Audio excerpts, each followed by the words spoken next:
Tech expert Julian Sanders joining us now. And this week on Tech Talk, we are looking at web security tips and habits for everyday safety. Thank you so much for joining us this morning. Thanks for having me. So what are some, risks? Let's start with that. If people maybe aren't sure what could happen if they're not properly protected, what is worst case scenario? Well, sometimes your privacy can get out. So your banking information, your email address, and other things associated with your identity, they're all over the internet. A lot of people are doing everything online now, not just communicating with people through social networks, but they're also using it for finances and to do things with their home utilities. So it's amazing what kind of information sits on your computer without realizing it.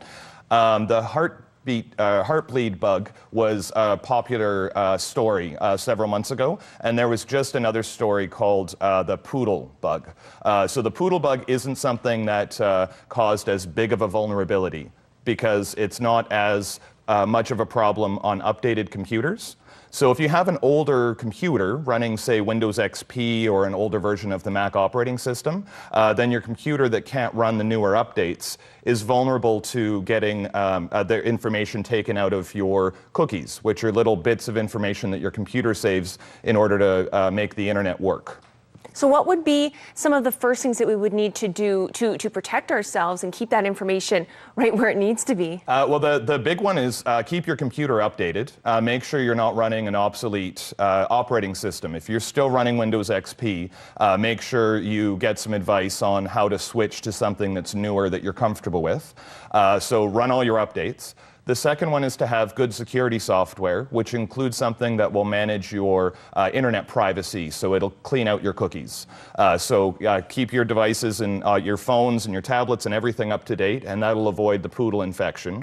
If you're really concerned about the Poodle one, you can even just delete all your cookies and create new ones, because that'll guarantee that any information that went out there didn't get exposed as badly. You could reset your passwords too. That's what I do whenever I see a story like this in the news, is I always just make sure I go online and change my banking passwords first and then all of my email and social media passwords. And the other one is there's some tricks that are around. SurfEasy is the one that I brought with me. And the idea with SurfEasy is it's a completely encrypted connection. Okay. So basically, this is a service that you subscribe to.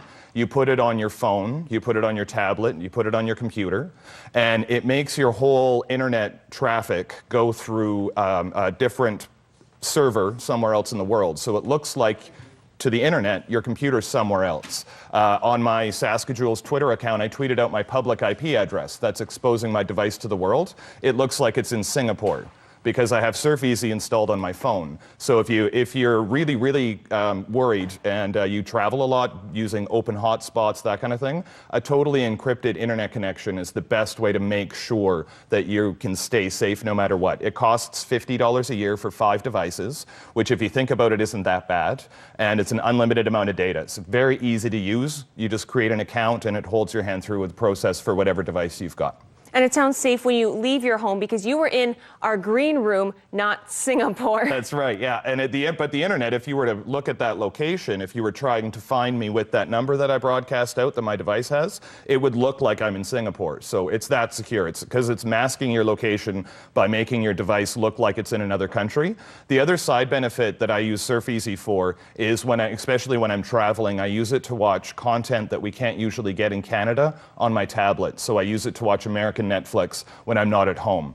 It doesn't work on all your devices, but because it's making you look like you're in another country, you can pick from Germany, Great Britain, Singapore, the United States. I choose whichever country I want and watch British or US Netflix with 2 little hits of the settings inside the app, and then I've got that unlocked too. So it's secure, it has a couple of cool tricks in the background, and it's pretty inexpensive. Oh, very nice. And SurfEasy you can find at London Drugs. You guys can help people get outfitted? Absolutely, yeah. There's actually 2 kinds of SurfEasy. There's also a little USB stick that just runs a web browser on a computer. It doesn't work on smartphones and tablets, but then all of your web history and everything's encrypted inside of a little key. So if you brought one with you here to the studio, you could plug in and your CTV IT department would have no idea what you're doing. Oh, perfect. Lots of information, lots of great tips. Thank you so much for joining me this morning. I really appreciate it.